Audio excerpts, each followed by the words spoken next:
Hier, l'étoile nous invitait à rêver et à manifester nos aspirations dans notre incarnation. De quelle nature sont faits nos rêves? D'inconscient, car c'est lui qui se révèle à nous lorsque nous dormons. La conscience s'éveille alors et elle s'exprime sans retenue. Aujourd'hui, on va explorer la Lune,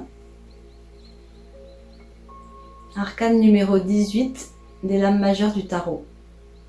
On va plonger dans les eaux froides, profondes et argentées de notre inconscient. C'est donc l'arcane 18. Donc elle porte la vibration de la lame 8 de la justice à un niveau supérieur. Là, on est plutôt sur une idée d'ajustement intérieur à la vérité, à l'authenticité. 18, c'est aussi 1 plus 8, donc 9. On est sur une fin de cycle et on est sur l'arcane 9 de l'ermite. Donc introspection, intériorité. La Lune, c'est la carte par excellence du féminin, du principe féminin supérieur. C'est aussi la force d'élévation, de sublimation qu'on a vue hier avec l'étoile dans cette opération alchimique Solvay Coagula. Vous vous rappelez? Donc là, on est dans Solvay, cette force d'élévation, de purification, de sublimation. C'est le vase de l'art. Donc énième dissolution de l'ego, travail sur l'inconscient. On voit sur cette carte, donc en premier plan, de l'eau pour représenter l'inconscient, les émotions, tout ce qui est refoulé, contenu quelque part dans ce réservoir qui est l'inconscient. Donc dans ce bassin, donc on voit il y a une écrevisse.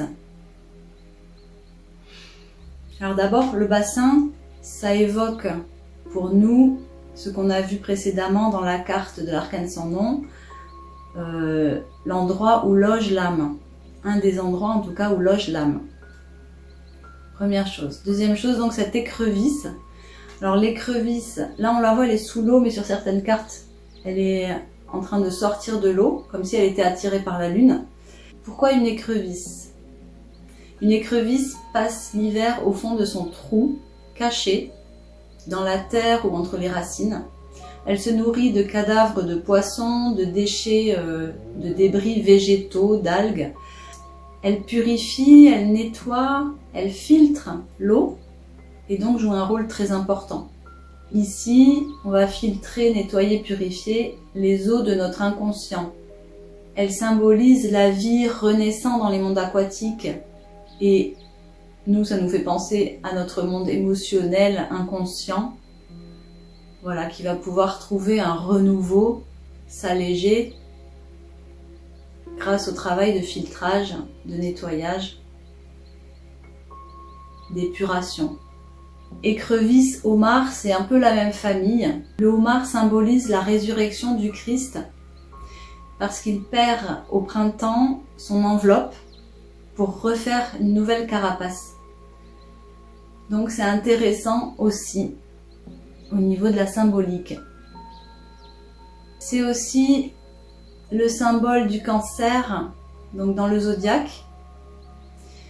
Et le lien est facile à faire parce que le cancer dans le zodiaque, c'est le signe le plus émotionnel, intuitif, maternel, sensible, doux.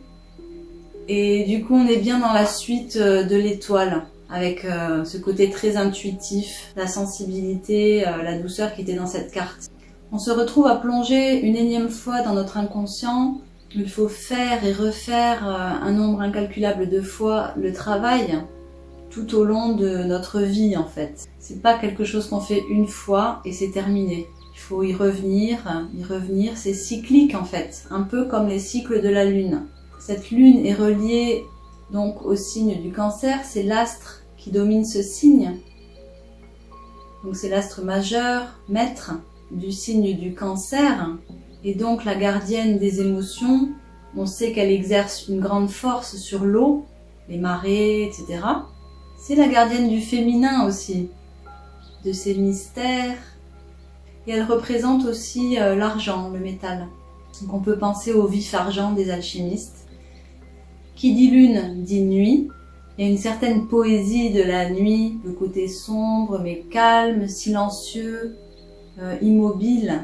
Ce sont les ingrédients en fait propices à l'ouverture du cœur. Et je pense là à la méditation par exemple. On nous parle vraiment de l'âme et de ses états, comme l'eau et ses différents états. On a aussi des chiens qui semblent hurler à la lune comme des loups. Ça nous fait penser à l'expression entre chien et loup, qui nous renvoie sur la tombée de la nuit, ce moment où la lumière baisse et où en fait on n'arrive plus à bien distinguer les choses, les éléments les uns des autres, où tout semble être gris. On dit la nuit tous les chats sont gris, mais voilà, la vision, on perd les couleurs, on perd la clarté, voilà. Ces deux chiens ou ces deux loups ou ce chien et ce loup, ça pourrait représenter nos conflits intérieurs encore présents à ce stade, le côté policé, civilisé, éduqué de notre moi versus le côté plus naturel, sauvage, instinctif de nos affects. Et du coup, on sent ici qu'on va encore faire ce travail de conciliation, de compréhension, de filtrage. On va dissoudre les dernières impuretés, les derniers conflits présents, les dernières oppositions, les forces en nous qui se confrontent et qui nous font perdre de l'énergie en fait. Et on voit que ces chiens semblent se nourrir des rayons de lune. Ça nous renvoie au côté maternel de cette carte, de ce principe féminin. Donc ça pourrait représenter la recherche de nourriture affective, émotionnelle, qui serait un puissant fond, avec cette idée peut-être de retour à l'autonomie, c'est-à-dire de s'auto-alimenter, d'être dans l'auto-nourrissage. Ça pourrait nous renvoyer à l'idée d'autonomie intérieure. Cette carte, elle représente la grande mère cosmique, l'énergie divine féminine. Et si on regarde ce qui émane de la lune, donc on croit que c'est ça pourrait être des gouttes, ça pourrait être des rayons, pour symboliser la lumière en fait de la lune. On croit dans un premier temps que ça tombe, mais si on regarde bien, on voit que ça remonte. Donc ça évoque les remontées de l'inconscient. Quand l'inconscient remonte pour devenir conscience. Et ça représente aussi le principe féminin qui est dans l'accueil, dans l'absorption, dans la réceptivité, la réception.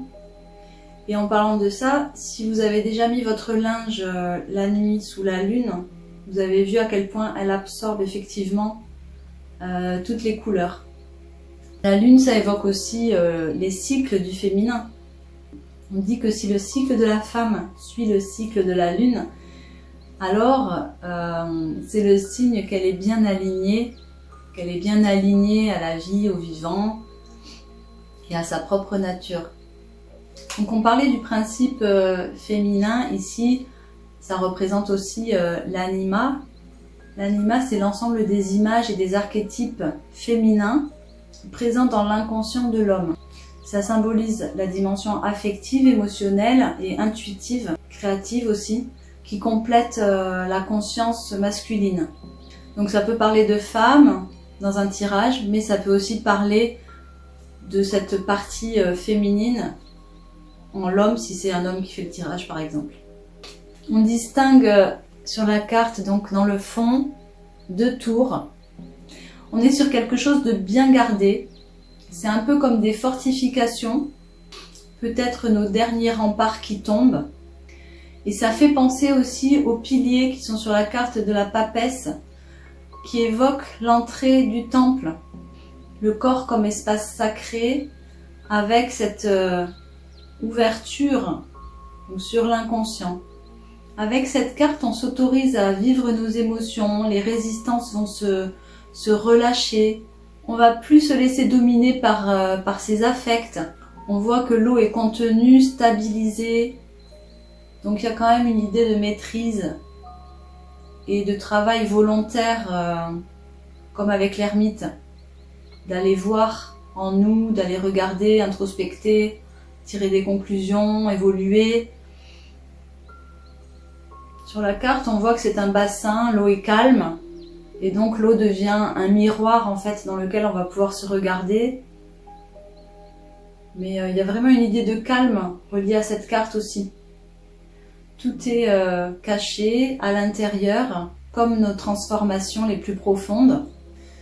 Néanmoins, cette carte, dans ses aspects plus négatifs, elle peut représenter l'anxiété, les angoisses, tout ce qui est refoulé, le danger, les épreuves, tout ce qui est caché aussi. Ça peut parler d'illusion, le processus secret de gestation. Ça peut évoquer aussi tout ce qui est troublé, parce que c'est la nuit, donc ça peut parler de dépression, ça peut parler de manque de clarté dans la vision. La lettre hébraïque associée, c'est Tsadé, ça veut dire l'hameçon. Cette lettre, elle ressemble à une coupe, je t'ai mis la photo là. La tête de gauche, c'est Nun, la tête de droite, c'est Yod, donc deux autres lettres de l'alphabet hébraïque. C'est pour ça qu'on dit qu'elle est androgyne, cette lettre. Et elle symbolise l'union du masculin et du féminin. La transition est donc toute trouvée. Le principe opposé de la Lune est le Soleil. C'est donc en toute logique qu'on le retrouve juste après, en position 19. Et on verra ça demain. En attendant, je vous laisse méditer sur tout ça. Je vous souhaite une bonne soirée, une bonne nuit, de beaux rêves, encore une fois. Et je vous dis à demain. Ciao!